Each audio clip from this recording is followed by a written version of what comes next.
92.7 big FM पर आप सुन रहे हैं यादों का edit box with Nilesh Mishra season 3। दोस्तों, 2 साल के बड़े खूबसूरत रिश्ते के बाद हम इस रिश्ते को और आगे बढ़ा रहे हैं नए नए रंगों के साथ। जो कहानियां मैं सुनाता हूं वो लिखी होती हैं मेरी मंडली ने। जी हाँ, एक राइटर्स की मंडली है जिसको मैं ट्रेन करता हूं, जो बम्बई और भारत के कई और हिस्सों में रहते हैं। मैं उनकी मदद करता हूं बेहतर से बेहतर कहानियां लिखने में और फिर उन्हीं कहानियों को आपके सामने पेश करता हूं। दोस्तों, आज मैं आपको सुना रहा हूं अकबर कादरी की लिखी कहानी एक खोई हुई लाइब्रेरी पार्ट 2। दोस्तों, इस कहानी के पिछले भाग में आपने सुना कि रहीमपुर की मौलाना हसरत मोहानी लाइब्रेरी के कोई मेंबर न होने की वजह से बंद करने के आदेश दे दिए गए थे। इस लाइब्रेरी को डिजिटल करने आई नीलू को कुछ ही दिनों में इससे लगाव हो गया था। अब आगे। लाइब्रेरी की छोटी सी कैंटीन में खाना खाते हुए नीलू को लग रहा था जैसे वो सालों साल पीछे चली आई हो, तब जब लोगों की चहल पहल से भरी रहती थी ये कैंटीन।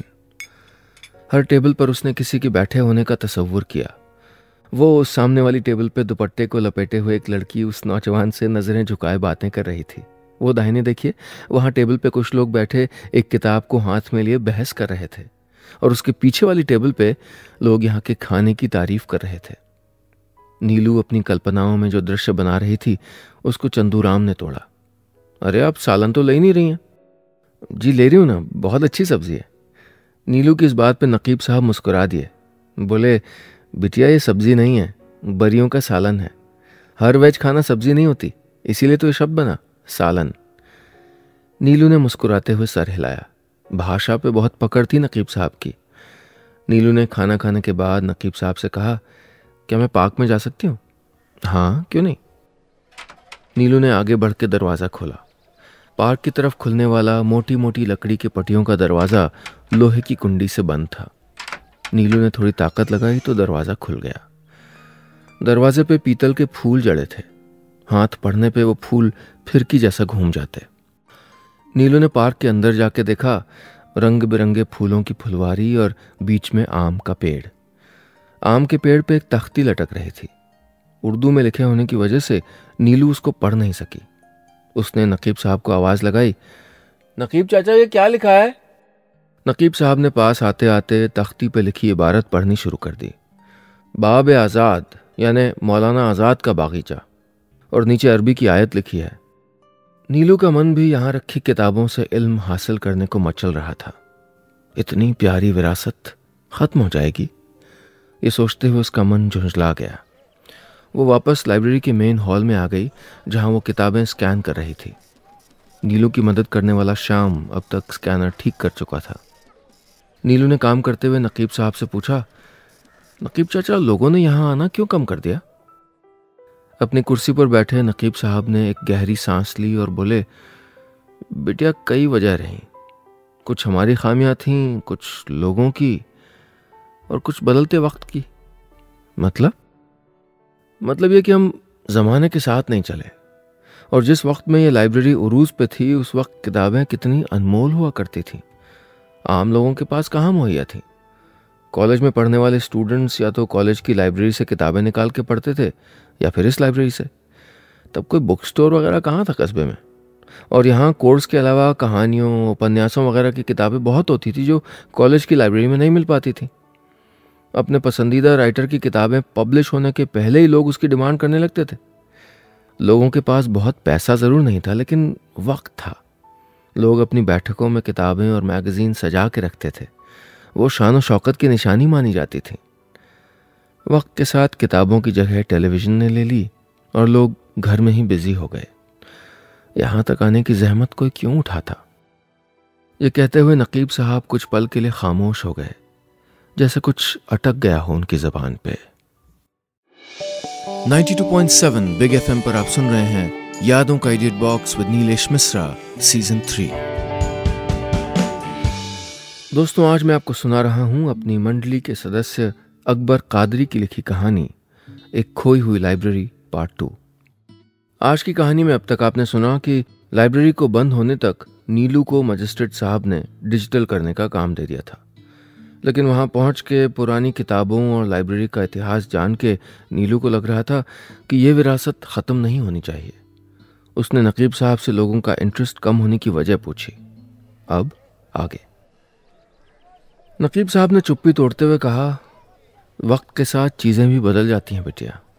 बस यूँ समझ लो कि गलती हमारी इतनी रही कि हमने वक्त के बदलाव को समझा नहीं और अपनी रवायतों को बचाने की कोशिश नहीं की। ये कहते हुए नकीब साहब की आंखों में वो यादें ताज़ा हो गईं जब यहाँ हर साल जलसा होता था। उन्होंने अपनी ऐनक यानी चश्मा उतारते हुए नीलू से कहा, जानती हो बिटिया, इस लाइब्रेरी का सालाना जलसा कितना मशहूर था। दूर दूर से लोग आते थे इस तालीमी मेले में। किसमें? नीलू ने समझने की कोशिश करते हुए कहा। तालीमी मेला यानी लिटरेरी फेस्ट। लेखक, शायर, कवियों से आबाद रहता था रहीमपुर 2 दिन तक। अरे कई पब्लिकेशन अपने स्टॉल लगाते थे, यहाँ खूब रौनक रहती थी। फिर क्यों बंद कर दिया ये मेला? नकीब साहब ये सवाल सुन के अपनी वफादार कुर्सी पर टिक गए। बोले, जब तक नवाब साहब के बड़े बेटे जिंदा थे, जिनके अब्बा ने लाइब्रेरी खोली थी, तब तक वो इस मेले का खर्चा उठा लिया करते थे। उनके गुजर जाने के बाद किसी ने भी इस तरफ तवज्जो नहीं दी और सरकार की तरफ से आने वाली ग्रांट भी जलसा ना होने की वजह से आना बंद हो गई और आज ये दिन देखने पड़ रहे हैं। नीलू ने नकीब चाचा को इस तरह बेबस देख के कहा, आपका इसमें क्या कसूर है? लोगों को भी सोचना चाहिए था ना। नहीं बिटिया, हमने भी तो लोगों के पास जाने की जहमत नहीं उठाई। हम इंतज़ार करते रहे हालात ठीक होने के, नवाब साहब के घर से किसी की पहल करने के, और इस इंतज़ार में लाइब्रेरी ही खात्मे की ओर बढ़ गई। क्या अभी कुछ नहीं हो सकता? नीलू के आए अचानक इस सवाल से नकीब साहब के चेहरे पर मुस्कान आ गई। उन्होंने कुर्सी से उठते हुए कहा, मैंने तो कोशिश कर ली है बिटिया, लेकिन ऊपर के लेवल से कोई चाहे तो अभी भी हो सकता है। चाचा, मुझे तो लगता है कि नीचे के लेवल से भी बहुत कुछ हो सकता है। नीलू बात पूरी कर पाती कि उसे किताब के बीच से एक कागज़ का टुकड़ा मिला। उसने निकाल के देखा तो उर्दू में कुछ लिखा था। उसने नकीब चाचा की ओर वो कागज़ का टुकड़ा बढ़ा दिया। नकीब चाचा ने हल्की आवाज़ में पढ़ना शुरू किया। फासले ऐसे भी होंगे ये कभी सोचा न था, फासले ऐसे भी होंगे ये कभी सोचा न था, सामने बैठा था मेरे और वो मेरा न था, वो के खुशबू की तरह फैला था मेरे 4 सू, वो के खुशबू की तरह फैला था मेरे 4 सू, मैं उसे महसूस कर सकता था, छू सकता न था।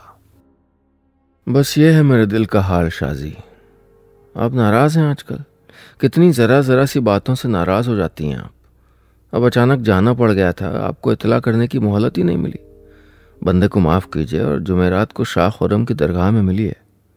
आपका नाम की जगह इन हजरात ने नून लिखा है। नकीब साहब ने कागज़ पढ़ते हुए कहा। नून मतलब? नीलू ने पूछा। नून उर्दू का हर्फ है, जैसे अंग्रेज़ी का एन। नीलू तो इतने नफासत से लिखी गई इस रोमांटिक चिट्ठी में खो गई थी। उसने सोचा, काश वो उस इंसान से मिल पाती जिसने खत लिखा था।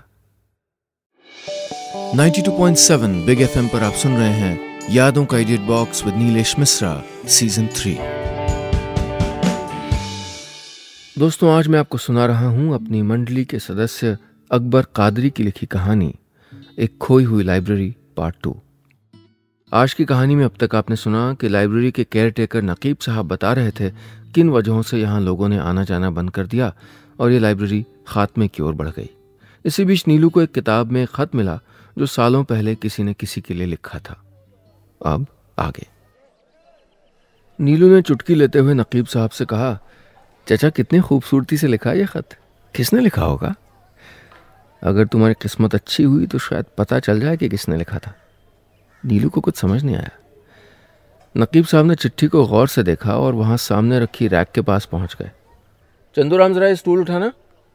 नकीब साहब की आवाज़ सुन के चंदूराम ने लोहे का एक स्टूल उस रैक के नीचे लगा दिया। नकीब साहब ने नीलू से कहा, बिटिया इस पे चढ़ के वो बड़ा वाला रजिस्टर उठाना। नीलू ने स्टूल पे चढ़ के पुराना रजिस्टर उठाया। नकीब साहब ने उसके हाथ से वो रजिस्टर ले लिया और खोल के देखने लगे। नीलू ने कहा, चाचा ये क्या कर रहे हैं? अरे चिट्ठी लिखने वाले का पता लगा रहा हूँ। कैसे? वो ऐसे कि इस कागज़ पे तारीख डाली है 7 फरवरी 1994 बस इतना काफ़ी है जांच पड़ताल के लिए। जानती हो बिटिया, पिछले सालों में मैंने कितने लोगों को ऐसे ढूंढा है। नीलू को अब भी नहीं समझ आ रहा था कि हो क्या रहा है। वो बस देखती रही। नकीब साहब की उंगलियां रजिस्टर के नामों पे चल रही थीं।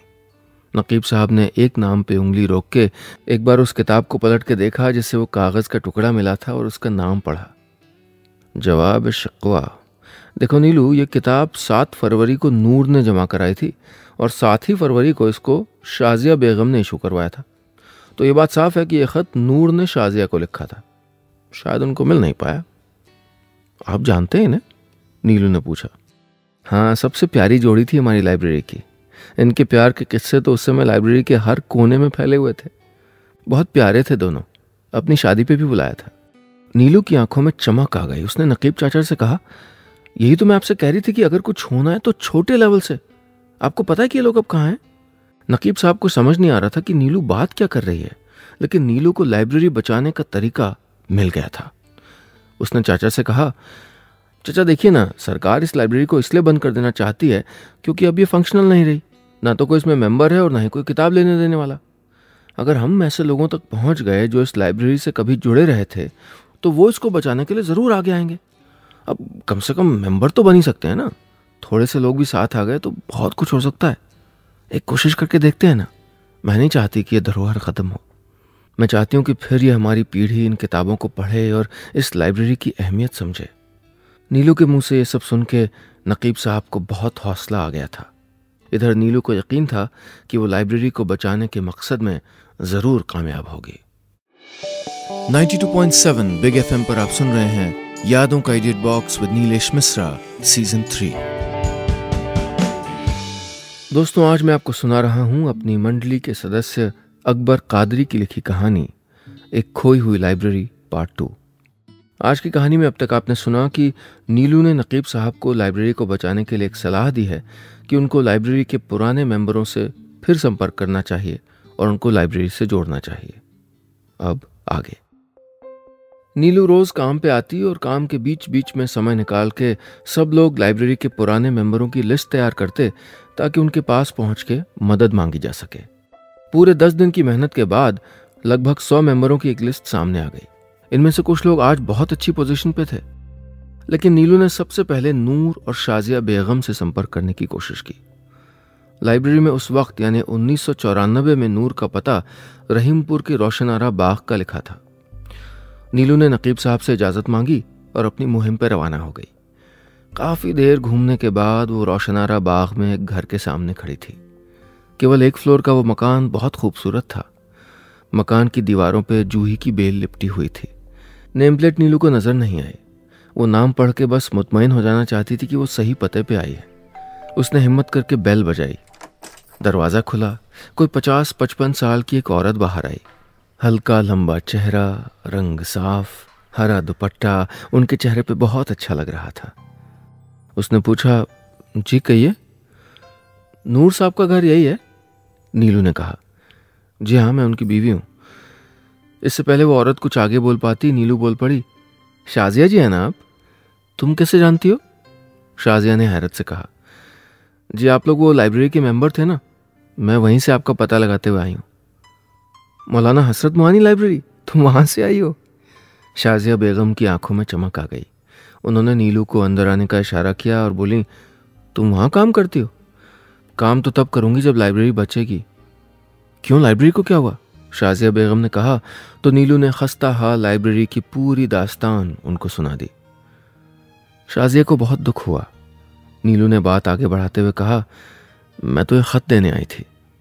कैसा ख़त? शाजिया बेगम ने पूछा। जी, ये किताबें स्कैन करते वक्त एक किताब से मिला था। नकीब साहब ने जांच पड़ताल करके बताया कि नूर साहब का ख़त था आपके लिए, किताब में रह गया था। शाजिया बेगम ने हाथ बढ़ा के वो ख़त अपने हाथों में ले लिया। कांच के सेंटर टेबल से अपना गोल्डन फ्रेम का चश्मा उठाया और उसको पढ़ने लगी। उनकी निगाहें ख़त के अल्फाज को पढ़ रही थीं और उनके टपकते आंसू उन अल्फाजों की अहमियत बयान कर रहे थे। आंखें क्यों न रोती? यह ख़त लिखने वाले उनके हमसफ़र नूर 3 साल पहले गुजर चुके थे। आज उनके हाथों का लिखा यह ख़त फिर से नूर की याद दिला रहा था और याद हो आई थी वो प्यारी सी लाइब्रेरी जहां शाजिया और नूर का प्यार परवान चढ़ा था। यादें चिराग के उस जिन की तरह होती हैं जो एक बार निकल आए तो फिर आसानी से नहीं जाती। 92.7 बिग एफएम पर आप सुन रहे हैं यादों का edit box with Nilesh Mishra season 3। दोस्तों, आज मैं आपको सुना रहा हूं अपनी मंडली के सदस्य अकबर कादरी की लिखी कहानी एक खोई हुई लाइब्रेरी पार्ट 2। आज की कहानी में अब तक आपने सुना कि नीलू पुराने मेंबरों की लिस्ट लेके उनसे मदद मांगने निकल गई है। सबसे पहले वो शाजिया बेगम के पास पहुंची और उनको लाइब्रेरी की खस्ता हाल कहानी सुनाई और वो ख़त भी थमा दिया जो नूर साहब ने उनको किसी ज़माने में लिखा था जो उन तक कभी नहीं पहुंचा था। अब आगे। अपनी यादों को कुरेदते हुए शाजिया बेगम ने नीलू से कहा, जानती हो नीलू, ये ख़त मुझे उस वक्त खोजने पे भी नहीं मिला था और मैं तय वक्त पे शाह खुर्रम की दरगाह पे नहीं पहुंच पाई थी और ये रात तक मेरा इंतज़ार करते रहे थे। कहीं पन्नों में चिपका रह गया था शायद। या अल्लाह, इन्हें जन्नत बख्शे। शाजिया बेगम की आंखें फिर से लाल हो गई थीं। उन्होंने नीलू को बताया, जानती हो ये लाइब्रेरी है जिसकी वजह से हम मिलते रहे थे। हमारी मंगनी के 2 साल बाद हमारी शादी हुई थी और मंगनी के बाद अगर हम बातें करते पकड़े जाते तो शर्मिंदगी का सबब बनता। उस वक्त हालात ही ऐसे थे, लेकिन लाइब्रेरी जाने के लिए कोई बंदिश नहीं थी। तुम फिक्र मत करो, मुझसे जो बन पड़ेगा मैं करूंगी। चक्कर काटती नीलू शाम तक तकरीबन 10 लोगों से मिली और उसको ताज्जुब था कि किसी ने मदद करने में आनाकानी नहीं दिखाई बल्कि उत्साह ही दिखाया। जब नीलू वापस लाइब्रेरी लौटी तो देखा दरवाजे के बाहर नकीब साहब बड़ी बेसब्री से टहल रहे हैं। नीलू को देखते ही उन्होंने पूछा, कुछ बात बनी? कोई जवाब ना देके नीलू उनके पास आ गई और अपने बैग से फॉर्म निकाल के नकीब साहब के हाथों में थमा दिए। नकीब साहब की खुशी का कोई ठिकाना नहीं रहा। इतने सालों बाद किसी ने मेंबरशिप ली थी। अगली सुबह जब नीलू और नकीब साहब किताबों को स्कैन करने में लगे हुए थे तो किसी ने दरवाजे पर दस्तक दी। शाजिया बेगम थी और साथ में 2-3 लोग और थे। नीलू ने दूर से ही आवाज लगाई, अरे शाजिया मैम आप। शाजिया और उनके साथी अपनी प्यारी लाइब्रेरी को निहारने लगे। कुछ भी तो नहीं बदला था यहाँ। वही पुराने रैक, वही किताबें, चूने के प्लास्टर वाली दीवारें और नकीब साहब के टेबल के ऊपर लटकता भारी भरकम लोहे का पंखा। चलने पे भी उसकी पंखुड़ियां गिनी जा सकती थीं। नकीब साहब को देखते ही शाजिया बेगम की आंखें भर आईं। कितने बुजुर्ग हो गए नकीब साहब। नकीब साहब ने शाजिया से कहा, इतने सालों बाद याद आई यहाँ की। शाजिया के साथ कुछ पुराने लोग भी थे जिनको वो ले आई थी। आज फिर से लाइब्रेरी की कैंटीन आबाद हो गई थी। सब लोग वहीं बैठे पुराने दिन याद कर रहे थे। चंदूराम ने जल्दी जल्दी चाय बनाई। नीलू ने चाय के बीच में मेंबरशिप फॉर्म रख दिए, साथ में आए नए लोगों को जोड़ने के लिए। शाजिया बेगम ने नकीब साहब से कहा, हम माफ़ी चाहते हैं। जिस लाइब्रेरी से हमको इल्म मिला, मुझको मेरे नूर मिले, मैं उसे ही भूल गई। लेकिन आप फिक्र मत कीजिए, हम लाइब्रेरी बंद नहीं होने देंगे। साथ में आए एक और साथी ने नकीब साहब से पूछा, कम से कम कितने मेंबर होने चाहिए? जी 500। मेरी सलाह में हमको एक तालीमी मेला ऑर्गेनाइज करना चाहिए, लिटरेरी फेस्ट। बड़ा नहीं, छोटा सा जलसा। ऐसे हम अपने पुराने मेंबरों को भी जोड़ पाएंगे और नए साथियों को भी। शाजिया बेगम ने सलाह दी। हाँ, और इश्तिहार में इस लाइब्रेरी का इतिहास और पैगामनामा छपवा के कस्बे में दिया जा सकता है, दूसरे मेंबर ने कहा। तो नकीब साहब बोले, देखिए वो सब तो ठीक है पर लाइब्रेरी के पास कोई फंड नहीं है। अरे आप फिक्र ना करें, हम सब हैं ना, अल्लाह सब पूरा करेगा, आमीन। नीलू के साथ उसके कॉलेज के कुछ साथी भी जमा हो गए थे। कुल मिला के 10-20 मेंबर बन गए थे। लेकिन सवाल अब भी वही था कि क्या इतने से लोग बचा पाएंगे मौलाना हसरत मोहानी लाइब्रेरी को? 92.7 बिग एफएम पर आप सुन रहे हैं यादों का edit box with Nilesh Mishra season 3। दोस्तों, आज मैं आपको सुना रहा हूं अपनी मंडली के सदस्य अकबर कादरी की लिखी कहानी एक खोई हुई लाइब्रेरी पार्ट 2। आज की कहानी में अब तक आपने सुना कि लाइब्रेरी को बचाने के लिए कुछ पुराने मेंबर जुड़ गए थे। एक मेंबर ने यहाँ एक छोटा सा लिटरेरी फेस्ट दोबारा करने की सलाह दी। अब आगे। बस फिर क्या था, अगले दिन से लाइब्रेरी में रौनक हो गई। पैसे इकट्ठे होने लगे, जलसे का मसौदा तैयार होने लगा। नीलू गुल्लू पेंटर को भी बुला लाई थी। अब कम से कम रैक और बाहर नाम तो ठीक ही होना चाहिए ना। नकीब साहब को अब भी यह सब एक सपना सा लग रहा था। अभी वो अपने टेबल की दराज में से कुछ निकाल रहे थे कि डाकिया एक चिट्ठी दे गया। उन्होंने वो खत खोला। लिखा था, नकीब भाई आदाब, मैं नासिर जमाल। दिन भर लाइब्रेरी में ही तो पढ़ा रहता था। सिविल्स के इम्तिहान की तैयारी के दौरान आपको बहुत परेशान किया था मैंने। लाइब्रेरी का टाइम ख़त्म होने के बाद भी आप मेरे लिए रुके रहते थे। कैंटीन की चाय के पैसे अब तक उधार हैं। चंदू दादा से कह दीजिएगा, आऊँगा तो हिसाब चुकता कर दूंगा। रहीमपुर से मैं दिल्ली चला आया था तैयारी करने के लिए। आपकी दुआओं से मैंने सिविल का इम्तिहान पास कर लिया और अब IAS हूँ। परसों शाजिया की चिट्ठी मिली तो लगा कि हमारा वजूद जिस जगह से बना आज वही जगह ढह रही है। बहुत बुरा लगा। मैं तालीमी मेले में शिरकत फरमा रहा हूँ, जो बन पड़ा करूँगा। माफ़ी ज़दा, आपका नासिर जमाल। नकीब साहब की आंखें भर आईं। नकीब साहब में किसी जोशीले नौजवान के जैसा जोश आ गया था। पोस्टर बैनर पूरे रहीमपुर में लगे तो जैसे बोतल से जिन्न बाहर निकल आया हो। हर आदमी की ज़बान पे लाइब्रेरी का जिक्र था। लोग बाग बातें कर रहे थे। नीलू चौराहों पे जब ये बातें सुनती तो उसका जोश और बढ़ जाता। आखिरकार वो दिन आ गया जब मेले की शुरुआत हुई। एक छोटे से पंडाल में एक स्टेज बनाया गया था। नीलू और उसकी टीम ने लाइब्रेरी के कुछ पुराने फ़ोटो इकट्ठा करके उनका कोलाज बना दिया था। तालीमी मेले के उद्घाटन के लिए नकीब साहब ने खुद डिस्ट्रिक्ट मजिस्ट्रेट साहब को बुलाया था। वो देख के दंग थे। फ़ोटो गैलरी में पुराने मेलों की तस्वीरें थीं और इन तस्वीरों में देश की बड़ी बड़ी हस्तियां इस छोटी सी लाइब्रेरी में शिरकत करती हुई दिखाई गई थीं। खान अब्दुल गफ्फार खान, सरदार पटेल, मौलाना मोहम्मद अली जौहर, शौकत अली जौहर और शास्त्री जी। इतनी अहमियत देते थे उस जमाने के रहबरान। ये देख के मजिस्ट्रेट साहब दंग थे। मुशायरे का प्रोग्राम रात का था। शुरुआत नकीब साहब ने की और मौलाना हसरत मोहानी की गज़ल पढ़ी। फिर भी है तुमको मसीहाई का दावा देखो, फिर भी है तुमको मसीहाई का दावा देखो, मुझको देखो मेरे मरने की तमन्ना देखो, और हवसे दीद मिटी है न मिटेगी हसरत, हवसे दीद मिटी है न मिटेगी हसरत, देखने के लिए चाहे उन्हें जितना देखो, मुझको देखो मेरे मरने की तमन्ना देखो। यह गज़ल पढ़ के हसरत मोहानी को याद किया गया। आने वाले लोगों को लाइब्रेरी का मेंबर बनाने के लिए नीलू की टीम जोर शोर से लगी थी। पुराने दोस्त एक दूसरे से मिल रहे थे। मुशायरा जब ख़त्म हुआ तो पूरा रहीमपुर इकट्ठा हो गया था। नकीब साहब के ऐलान पे न जाने कितने लोग उमड़ पड़े मेंबर बनने के लिए। ऐसा लग रहा था जैसे इल्म की ताकत खींच लाई हो इनको। नकीब साहब ने मजिस्ट्रेट साहब को पूरे 1000 मेंबरों की लिस्ट थमाते हुए कहा, कहिए, क्या अब भी बंद कर देना चाहते हैं आप इसको? वो मुस्कुराए और बोले, जी नहीं, मैं कल ही एक दरख्वास्त भेज देता हूँ ऊपर। और हाँ, आपको भी एक दरख्वास्त भेज रहा हूँ, मुझे लाइब्रेरी का मेंबर बना दीजिएगा। जलसा ख़त्म हो गया था और बल्ब की रोशनी में सिर्फ एक नाम जगमगा रहा था, मौलाना हसरत मोहानी लाइब्रेरी। बस इतनी सी थी ये कहानी।